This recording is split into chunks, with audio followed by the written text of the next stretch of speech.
Welcome to GardenDC, the podcast about everything gardening in the Washington, D.C. and Mid-Atlantic region. I'm your host, Kathy Jentz. I'm the editor of Washington Gardener magazine, and we're aimed at gardening enthusiasts, people who grow everything from edibles to ornamentals, natives to exotics. If it grows in our area, that's what we talk about.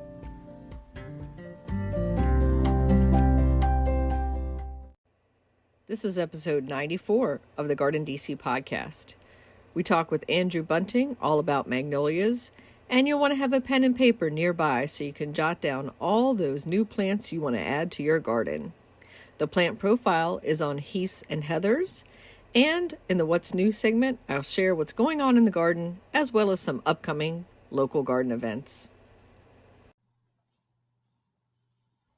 This episode, we're joined by Andrew Bunting, Vice President of Public Gardens and Landscapes at the Horticultural Society of Pennsylvania, or as is better known, PHS, Pennsylvania Horticultural Society.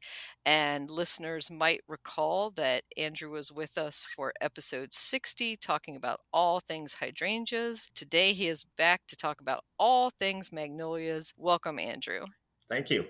So, we are just beginning the spring cycle and things are starting to bud up and open up in our gardens.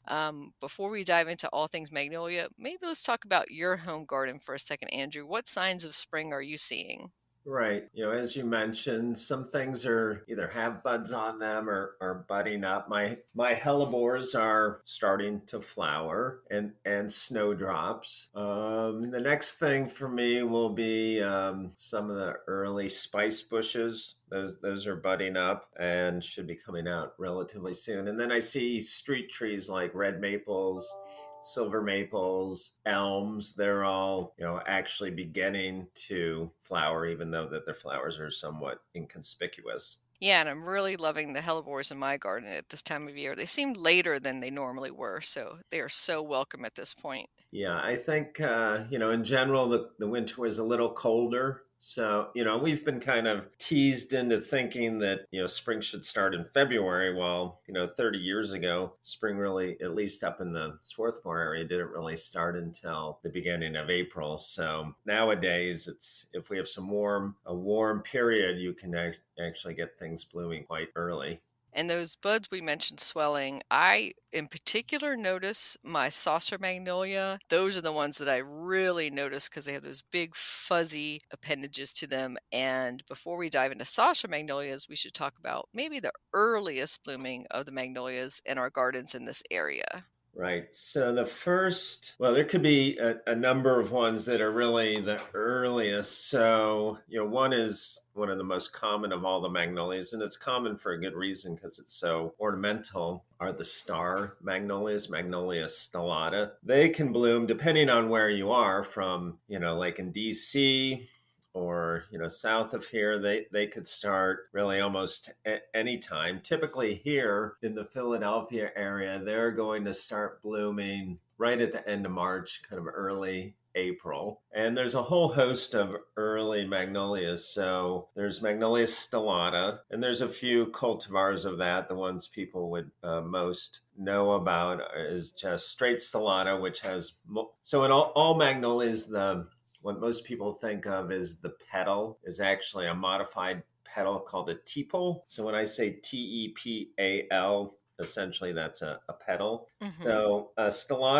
straight Stellata is white with multiple tepals, and that's true of all the stellatas. The common name is a star magnolia. There's one called Rosea that has soft pink flowers. The one I like the best is called Centennial, which was selected by the Arnold Arboretum at Harvard. And it's actually a small tree. So Stellata can be anywhere from like a multi-stem large shrub, say 15 feet by 15 feet at maturity, or a small tree up to, say, 20 feet tall and more upright than broad.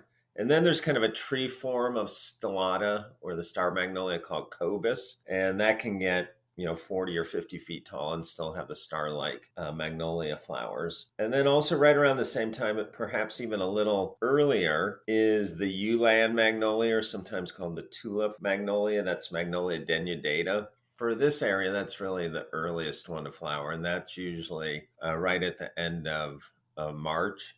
So I would say Denudata is first and then the star. And Denudata is ivory white. It's very fragrant. So with a lot of magnolias, some are fragrant, some aren't. A lot of the star magnolias are also fragrant. But they also, the really early ones run the risk of, they're the most vulnerable to getting frosted. So say we have a fairly warm several days and the star magnolia comes out and Denudata comes out, and then it gets cold at night, say 34 or below, and then they get frosted.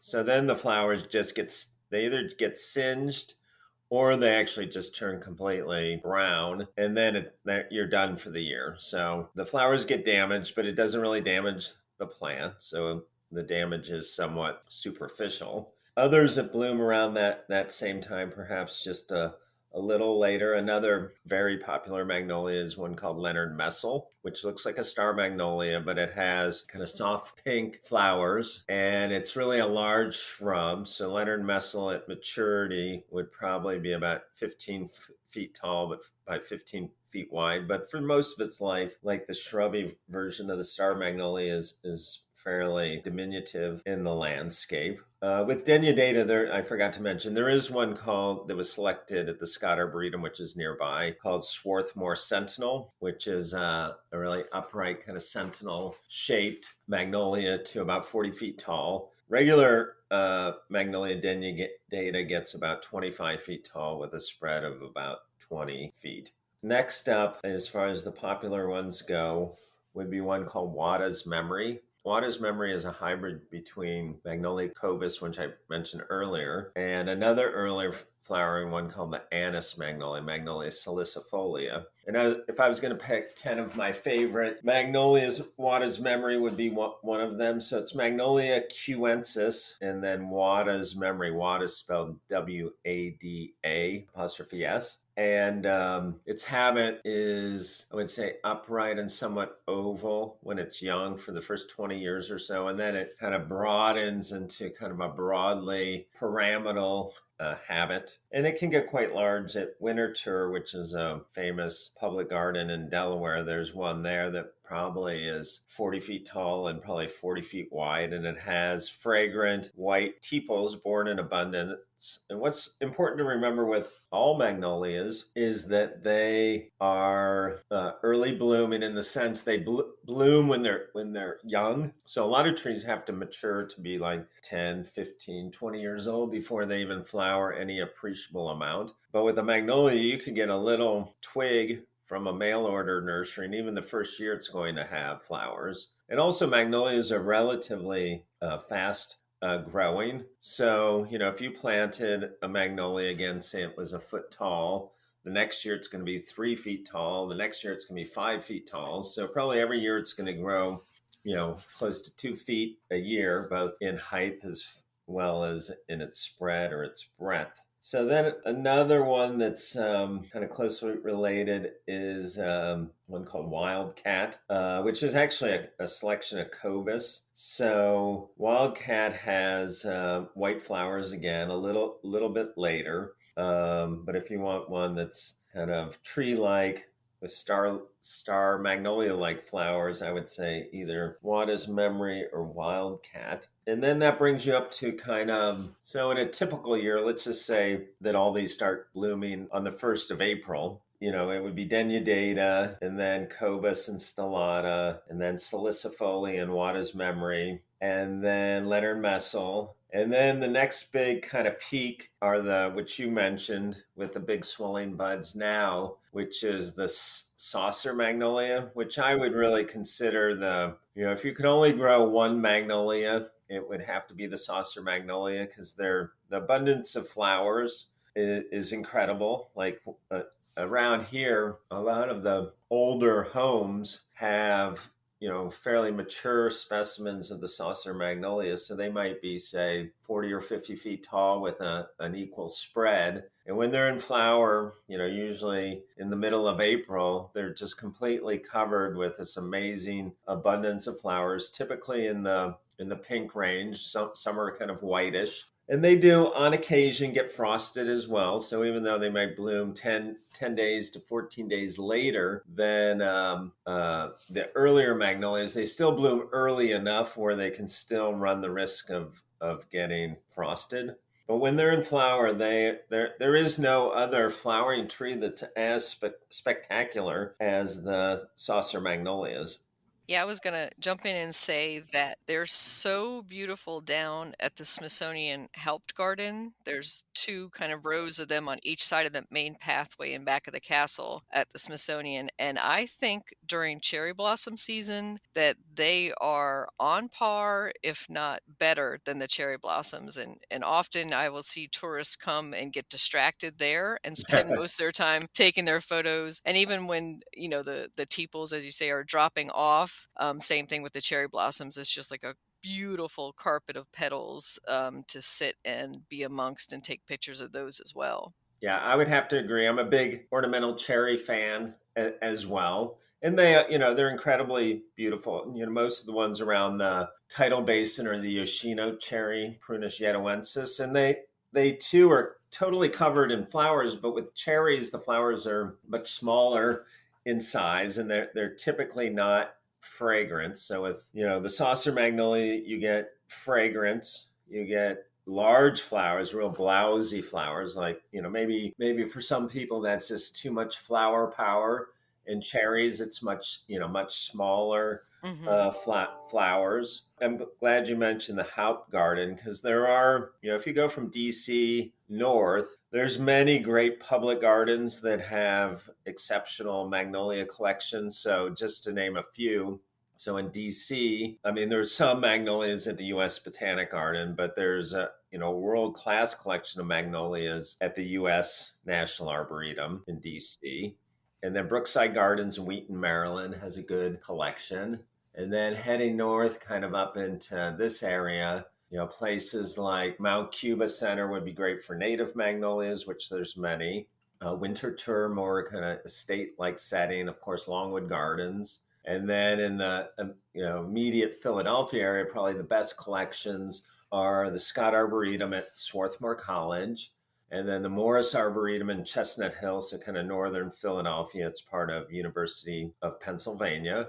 And then heading a little bit more north into New York City. Actually, the High Line in New York Hmm. City has a great collection. Not collect. I won't call it a collection per se, but the landscape. There's part of a landscape where it becomes kind of an elevated walkway, and you walk through many of the native large leaf magnolias like Magnolia macrophylla, Ashii. I think Tripetala is in there, and then Brooklyn Botanic Garden. It has an older collection. That's where a lot of the yellow magnolias originated from. New York Botanic Garden, and then if you even go farther north, Boston, the Arnold Arboretum, and at Harvard has a great collection as well. So I guess that chronologically takes us, and some of the great saucer magnolias are ones like Alexandrina, Lenii, which has kind of a bicolor flower where it's reddish pink on the outside and white on the inside. There is actually a kind of a diminutive or small version of the saucer magnolia called Lilliputian, which only gets about 10 feet tall with a spread of about 6 feet. Hmm. I do like the older ones, and actually, so the scientific name for the saucer magnolias is Soulangeana, and the very first magnolia hybrid ever was made by a man named Soulange from France, and it was done in the early 1800s, I think 1827, but I would have to check that date or that year.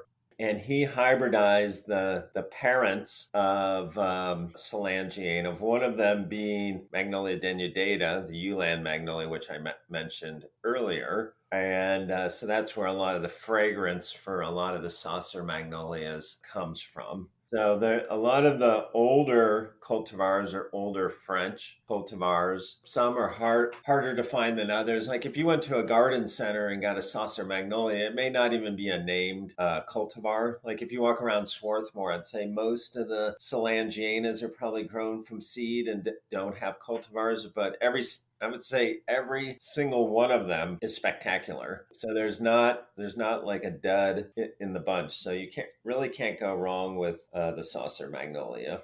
And I'm glad you're using the Latin name and shared that, because there's a lot of confusion with the common name for saucer magnolia. I'll hear them called tulip magnolia or tulip tree.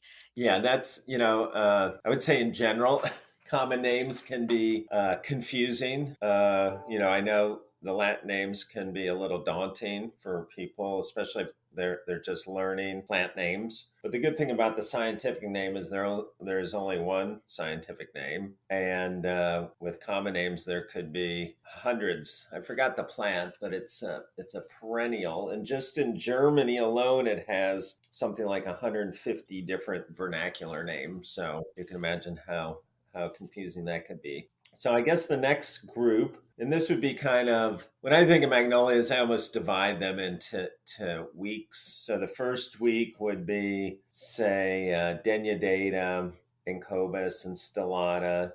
And maybe the second week is Salicifolia and Wada's Memory. And maybe towards the end of that week are the saucer magnolias, Magnolia Scale. Then maybe the third week are like so there's a whole group called the girls. Some people call them the little girls. I think officially they're the girls. Yep. And they were bred at the U.S. National Arboretum in the early 60s. And the parents most of them have Stellata rosea, so the pink star magnolia. And then they also have another shrubby magnolia as a parent called Liliflora nigra. And so you combine the two, and what you end up with is, for mostly they're shrubby magnolias, are almost like little trees. And they're, small to medium size for most of their lives. And then ultimately they kind of broaden out. So up at the Scott Arboretum, they got an original collection of the girls in 1962. So those trees are all 60 years old now. And so at maturity, they're, I think, like, let's say mostly like 18 feet tall by 20 feet wide. But for, most of their life, for the first 30 years or so, they're actually fairly small trees or largish shrubs. So I think there's 7 altogether, and I won't remember all their names, but there's Anne, Betty, Judy, Ricky, ending with an I, Susan, Pinky.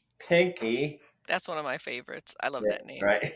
The ones that are the easiest to find would be probably Anne, Susan, and maybe Betty. Not to say you couldn't find all of them, because there are some really great mail order nurseries to find magnolias from.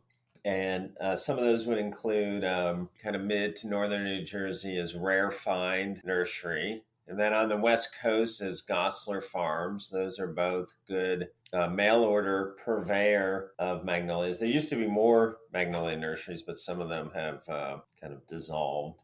So the girls bloom late enough that they most often don't run the risk of getting frosted. So they're usually kind of safe, so to speak. And then after the girls would be kind of a mix of, there's many magnolias out there, but there's one called Star Wars, which is a hybrid between Campbellii. So the Magnolia Campbellii is really a magnolia that most people covet, but they can't grow because it grows in the foothills of the Himalayan mountains. And it really likes a climate more like, say, England or San Francisco or Seattle, where it's cool. It probably would actually be hardy here, but our heat and humidity of the summer would not be favorable to that species. But Star Wars has it as a parent. So Star Wars has kind of Campbellii-like flowers, and what people are attracted to with Campbellii is it has flowers that are almost a foot across. So Star Wars isn't quite that big, but they're probably 8 inches across, pink, and they bloom kind of late, or late-ish for the magnolias. Another one that blooms kind of in that same period is another National Arboretum introduction called Galaxy.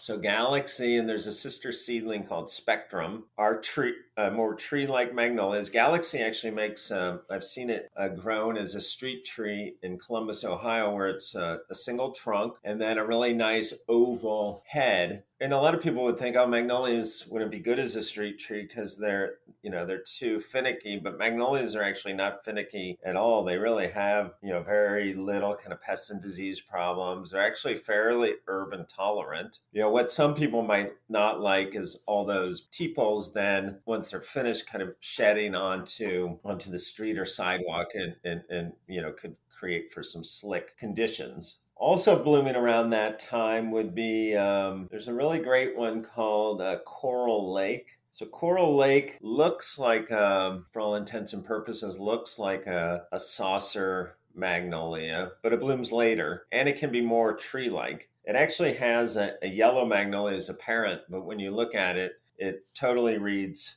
pink, and it is slightly fragrant. So if you like saucer magnolias, but you don't want to run the risk of them getting frosted, then maybe try one like Coral Lake. And then there's another great pink one called Daybreak. So there was a famous magnolia hybridizer called August Kerr.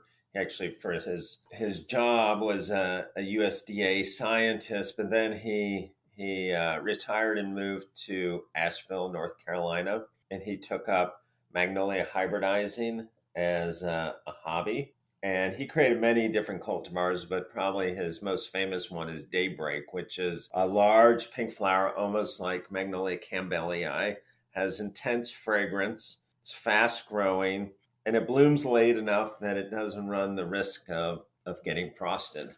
So next in line would be the yellow magnolias. So for a long period of time, the yellow magnolias were really kind of the holy grail of the magnolia world. Like, it was theorized that a yellow magnolia could be created because there's a native magnolia called the cucumber magnolia, Magnolia acuminata, that has, the flowers are actually fairly inconspicuous, but they are yellowish. So it was theorized that maybe you could take that as a species and hybridize it with something else and create a yellow magnolia. So as I mentioned earlier, the Brooklyn Botanic Garden in the late 60s and early 70s had a breeding program. And there was a couple different breeders. One of them was Lola Cortine. And she took Magnolia denudata, which I mentioned earlier, that's one of the real early whites, and hybridized it with Magnolia acuminata, which has little yellow flowers, and created the first yellow, which was Magnolia Elizabeth. And Magnolia Elizabeth blooms, I would say, more like the third week of April, sometimes at the end of April. Depending on where you are, it can bloom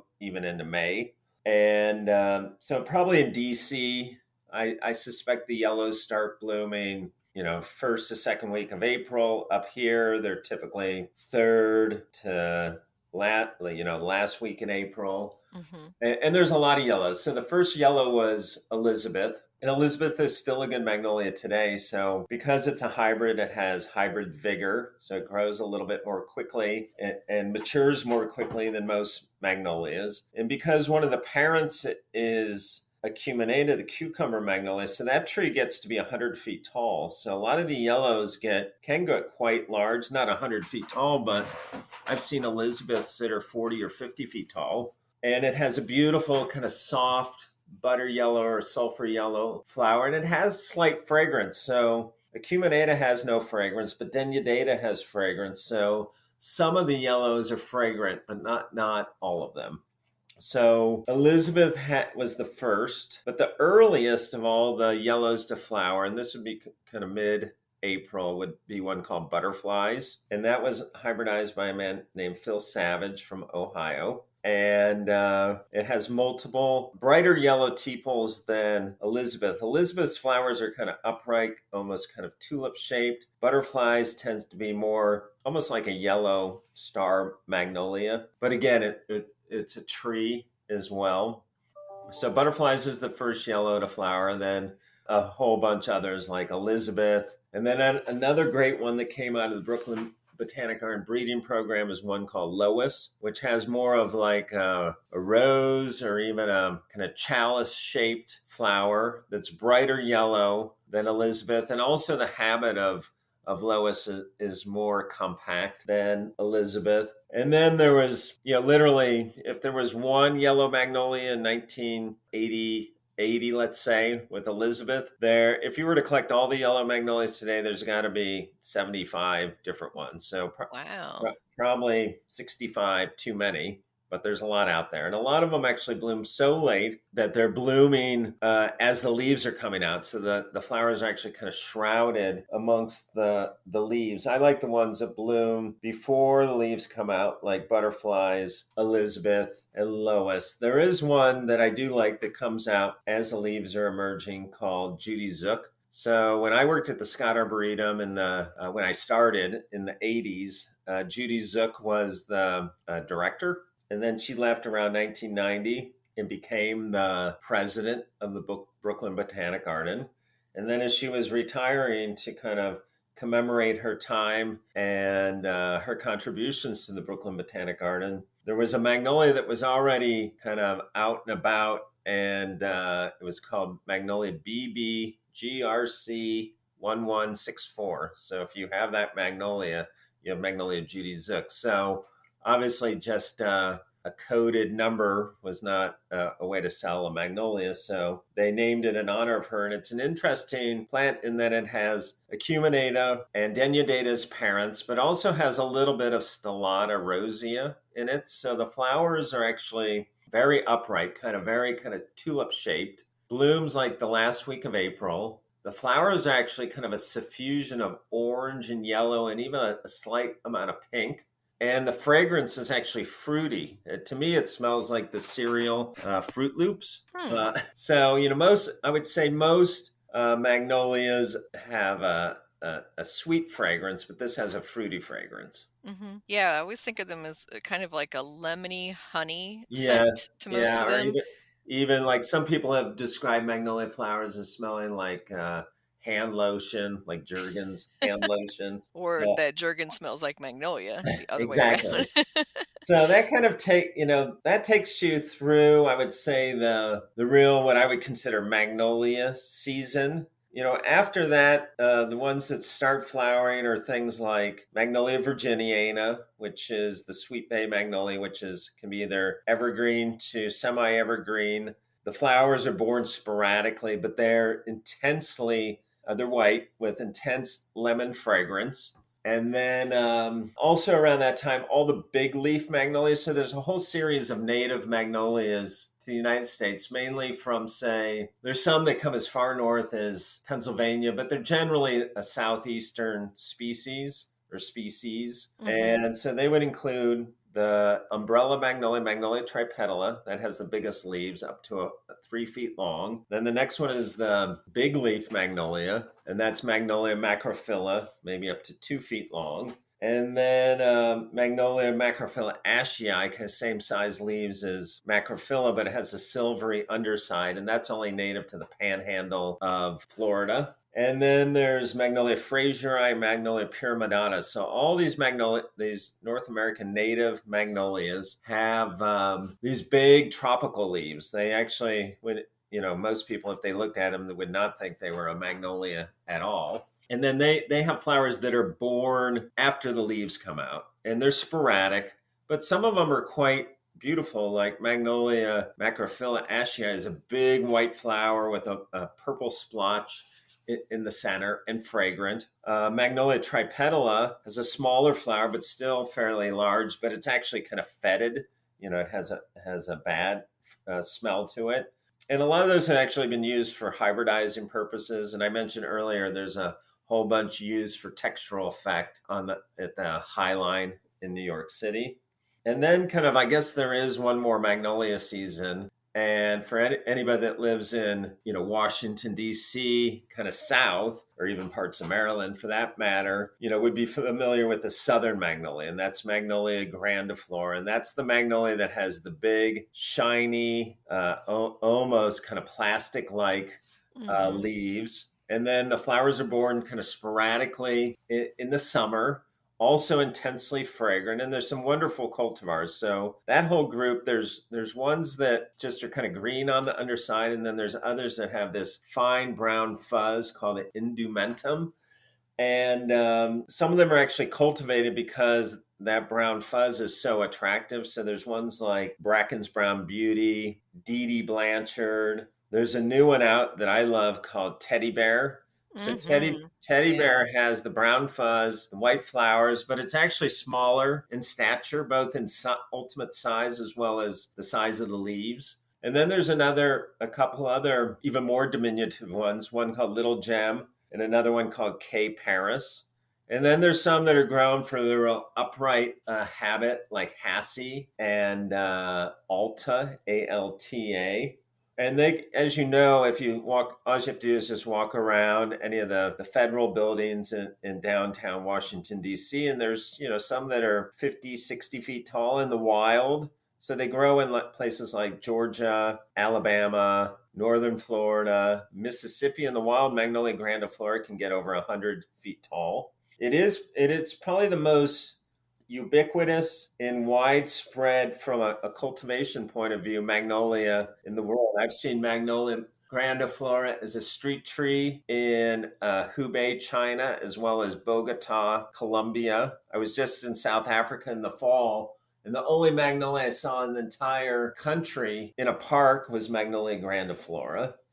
It can grow. It's hardy to say zone 6 and higher. So you're obviously not going to find Magnolia grandiflora in Chicago. However, I was in Denver once lecturing, and there is a Magnolia grandiflora in the Denver Botanic Garden, and I saw another one at like a high school. So it can even grow in Denver. So that's kind of the overview of magnolias in general. Obviously, there's hundreds of species. What is interesting to note is most people know these hybrids, and they know some species like Magnolia Virginiana or the Southern Magnolia or the big leaf magnolias. But magnolias are actually found. There's over 100 species throughout Asia, and they go all the way down through like Vietnam and Cambodia and Thailand, and go as far south as like Papua New Guinea. And then in the United States, there's, I think, 7 natives. There's another 7 endemic magnolias to Cuba. There's dozens of species in Mexico, Central America, Northern South America. And in Colombia alone, there's over 40 endemic native magnolias that are only found in Colombia, and they're all towering evergreen trees. So we think of magnolias as deciduous trees, but most magnolias in the wild, especially like southeastern Asia, Mexico, Central America, Cuba, northern South America, and then there's actually quite a few dotted throughout the Caribbean, are all fairly large evergreen trees. So, I mentioned earlier that, the Holy Grail at one point was the yellow magnolia, and that's been accomplished. The next holy grail in the magnolia world is to find a true red magnolia.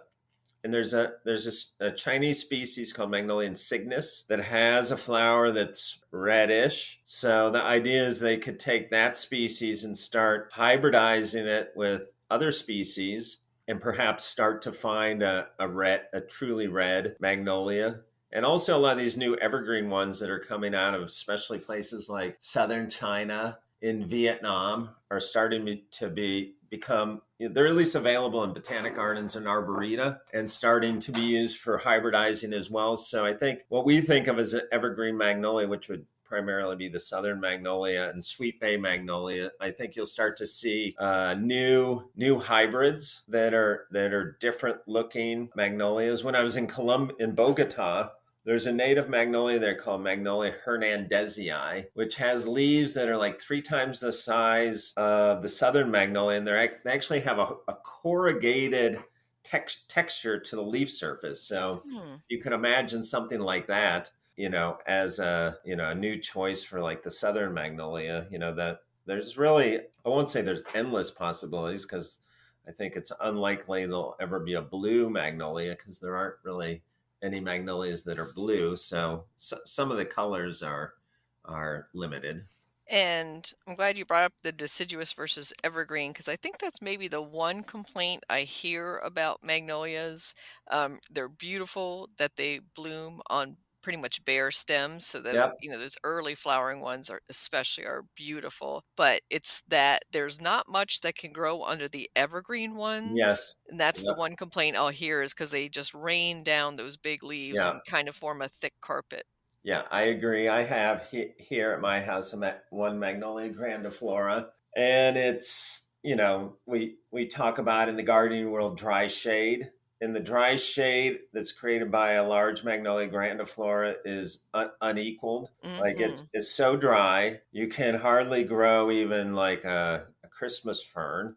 And then, as you said, it's constantly dropping. Even though it's evergreen, they're always dropping leaves. I would say the southern magnolia drops leaves 365 days a year, it seems. And then, all the flowers come down as well. So, and they're not easily compostable because they're so kind of leathery and almost plastic like. Mhm. So, they are a little messy. Yeah, it's hard to shred them, and the cones are, Yeah, you the kinda cones are yeah. also messy. Mhm. All that being said, I would still grow one. And I planted mine years ago, 20 years ago, and it was Edith Bogue, which there's been so many better ones that have come along since then. So I really wish I had like a Dee Dee Blanchard or a teddy bear instead of the Edith Bogue. And for forcing branches indoors at this time of year, are there any particular ones that you think do better for that? Well, I would do ones that have smaller flowers. Like I think it would be difficult, not impossible, but harder to force into flower like the really large kind of blousy ones. So like Stellata and Cobus and Leonard Messel, would be perfect choices. Denudata would be a good one as well. Well, and I have to ask, since we were talking about that, it's fairly untroubled Yep. species for disease or anything else, but we have to ask the deer question. And Yep. in my research, I'm hearing not troubled at all by deer, and then some people are saying deer love magnolia. So what are Yeah, you well, hearing? it's kind of there's some nuance to the answer, I guess, in that I would say as far as eating them, they may eat them, but not as much because if you scratch the stems of magnolias, a lot of them are fragrant. Like I mentioned earlier, Magnolia salicifolia, the anise magnolia, actually, when you scratch, it smells like anise or licorice. Mm-hmm. But the problem with magnolias is the bucks. As the antlers are coming out, they need to rub them on something. And I've seen, a lot of magnolia. For whatever reason, they love to rub magnolias, so they get destroyed more by the rubbing than the eating. Especially ones like Magnolia Virginiana, which when they're young are fairly kind of pliable. It seems like they like to rub things that aren't totally stationary, things that kind of give a little bit and maybe don't have a lot of side branches. So I would say if you have deer issues, maybe cage them when they're young until they get kind of a sturdy trunk. And then I think as they mature, they should be a little less susceptible.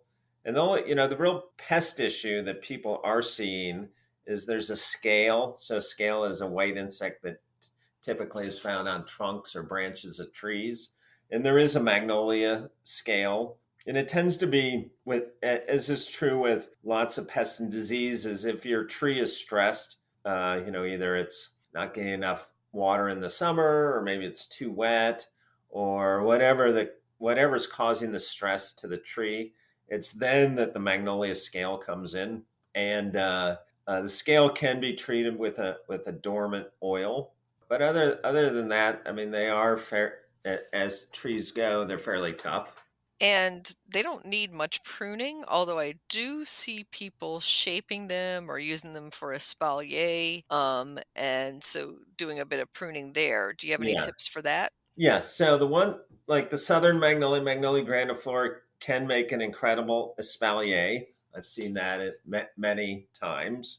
I would say all the other magnolias would be difficult to espalier. I would say I would not prune a magnolia for the sake of pruning. If you need to go in and maybe take out some dead wood, another thing that happens with magnolias is most of them are grafted onto typically Magnolia cobus, but some other species as well. So you will get what's called understock or suckers coming up at the base, and it's important to prune those out. And then also a lot of magnolias, especially southern magnolias, have kind of, they almost are like suckers that come up, in abundance on the trunk, on the large branches, and those are called epicormic shoots, and they can be unsightly. So some people remove those as well. And then, like a southern magnolia, maybe over time you might want to limit up a little bit. Those are all just kind of personal aesthetic choices, but you shouldn't need to just prune a magnolia for the sake of pruning. And that's great advice about them being grafted onto cobus, because should you let some of those shoots take over, that's a whole different size tree you're going to get there, right? Exactly. And I'll get questions like, why does my magnolia have two different types of flowers? And most likely it's because the understock was allowed to grow up, and the plant, the part that should be on top, is still there. So you have, essentially have two magnolias in one. You see that a lot with witch hazels. Like, somebody will say, I have a witch hazel. It's both yellow and orange. It's because the yellow one was probably the understock, and the orange one is what you wanted. And now you have two kind of growing together. Well, this has been fascinating, Andrew, and I think you've sold me on Wildcat. Yeah, Wildcat's a great one. Yeah. That was named by Larry Langford, who's a longtime board member of the Magnolia Society International. So I should plug that. If people are really interested in magnolias, I would, for I think it's $30. You can join the Magnolia Society International. I think it's magnoliasociety.org, and it's a great organization, whether you're a serious professional or an amateur. And so Larry Langford, he selected Wildcat. I think he's from Tennessee, but I think he went to University of Kentucky, which are the Wildcats. So that's how it got that name. I was just looking at the photo, and that flower looks like a lotus. It's just beautiful Yeah, on there. yeah. And good fragrance as Hmm. well. Nice straight trunk. Yeah, and the other one I have to add to my collection, I think, is Star Wars, just because I'm a big fan of that series. So Yeah, how could yeah. I not have that one? Yeah, we it was funny, like at Scott Arboretum there's an observatory. So all the magnolias that had like galactic names like Star Wars and Galaxy and Starburst or whatever, all those type of names all got planted around the observatory. I'm sure nobody noticed that subtlety in our design. Nice. Well, any final advice for anybody who wants to add a magnolia to their landscape? I would say there's a magnolia out there for everyone, because it does vary greatly as it is a genus, and the fact that they grow relatively quickly and flower at a young age, I think is a good kind of starter tree for maybe somebody that is just starting gardening for the first time. So you really you can't go wrong, because there is so much diversity. And if you do become really interested, there are these great collector nurseries where you can find dozens of interesting types of magnolias. There's a man that's involved with the Magnolia Society called Dick Figler, and he was an engineer. He saw a book on magnolias. He bought his first magnolia, I think, in the 70s, and now he's actually, as a hobbyist, he's considered the world's taxonomic authority on magnolias. So you never know where the planting of one plant might take you. Yeah, once you get that bug and get that obsession, you never know. So thank you so much, Andrew. You're welcome. Thanks for having me again.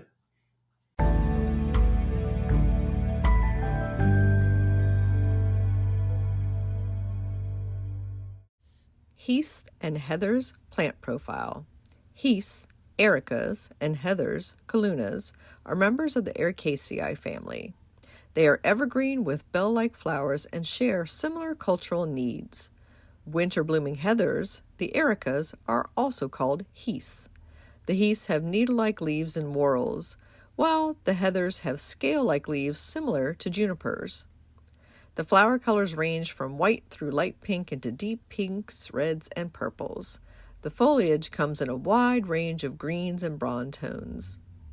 They do well in rock gardens and on slopes. They are often used in groupings as a ground cover, as well as a small specimen shrub or in containers.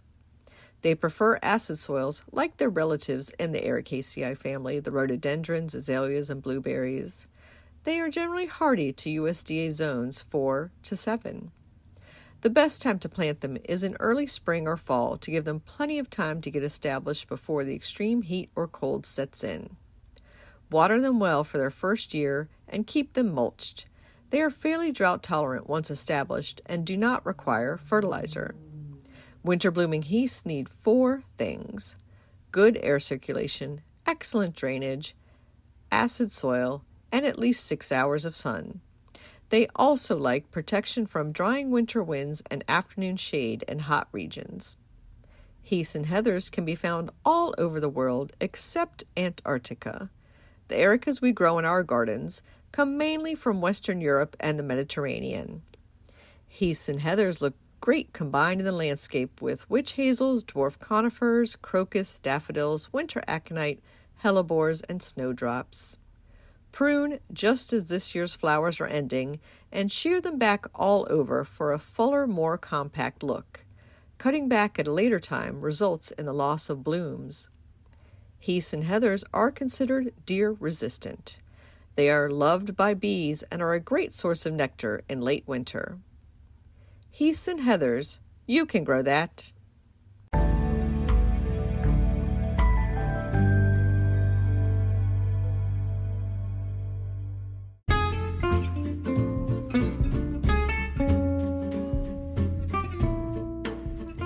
What's new this week in the garden? The February gold daffodils are blooming their heads off, and I've already cut a couple bouquets from them.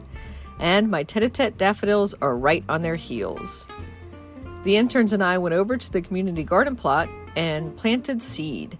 We started organic salad bowl mix of greens in both a container and in the ground. We wanted to see which of those growing situations would be best for this kind of lettuce, so stay tuned for that. We also planted a long row of radish Rudolph alongside a row of Tanda de Perigee carrots. Those last 2 seeds we sourced from Botanical Interest, and I'm really interested to see especially how those small round carrots will do for us here in the Mid-Atlantic. In the local gardening world, the spring show of the Maryland Home and Garden Show series is happening now, March 5th and 6th, and next weekend, March 11th through 13th, at the Timonium Fairgrounds outside of Baltimore, Maryland. Also in the local gardening world, Longwood Gardens has opened its restored orchid house. You can go up and visit this stunning new floral displays with a 100-year-old structure that's been thoroughly restored and revitalized. The completion of the orchid house restoration marks the first milestone achieved in Longwood Reimagined, a sweeping yet deeply sensitive transformation of the 17 acres of the garden's central visitor area. It'll be so nice to be able to see how things are refreshed and done for visitors. Here in DC, we attended the DC's famous Cherry Blossom Kickoff press event. And that's where the National Park Service announces when the cherry blossoms will be at peak bloom. And you probably already heard, the prediction is March 22nd through 25th. And that depends, of course, on how the weather is over the next 3 weeks and if we are thrown any surprises in that. But there'll be cherry blossoms blooming a little before and a bit after that, so don't worry if you can't make it to DC for that window. There's also going to be cherry blossoms all over town, not just the tidal basin. So go on our blog, washingtongardener.blogspot.com, and check out our post of 17 plus cherry blossom viewing alternatives in the DC region if you want to avoid some of those tidal blossom crowds, or you just want to check out some of the lesser known areas to see cherry blossoms. Happy gardening!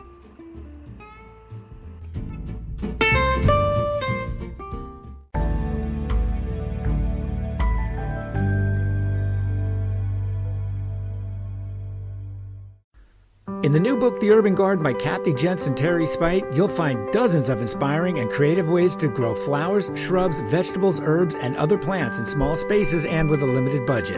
Whether you want to grow on a balcony, rooftop, front stoop, or a tiny urban patio, turn your growing dreams into reality and build a gorgeous and unique garden that showcases your personal style while still being functional and productive. With the ingenious ideas and resourceful tactics found here, you'll be maximizing yields and beauty from every square inch of your space, while also making a lush outdoor living area you'll crave spending time in. The Urban Garden, 101 Ways to Grow Food and Beauty in the City, comes out this spring. You can pre-order it now at Amazon.com and bookshop.org.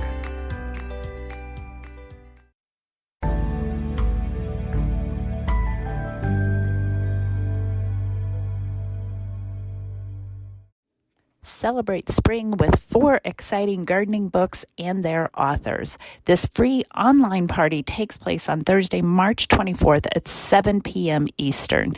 It is sponsored by National Garden Bureau and Garden Communicators. During this live webinar, you'll get to virtually meet the 4 authors and learn some of their best gardening tips. Those authors are Sean and Allison McManus, Christy Wilhelmi, Raphael DeLallo, and Tony Gattoni. Attendees will also have a chance to win one of 3 gardening giveaways. Register for this free webinar at ngb.org. Select the Education tab and scroll down to Webinars. See you there.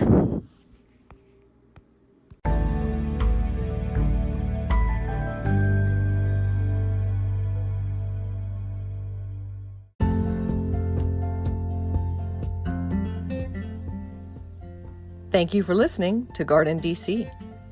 You can become a listener supporter for as little as 99 cents a month by going to anchor.fm/GardenDC/support. Another way to support this podcast is to subscribe to our monthly digital publication, Washington Gardener Magazine. To do so, go to washingtongardener.com. Thank you.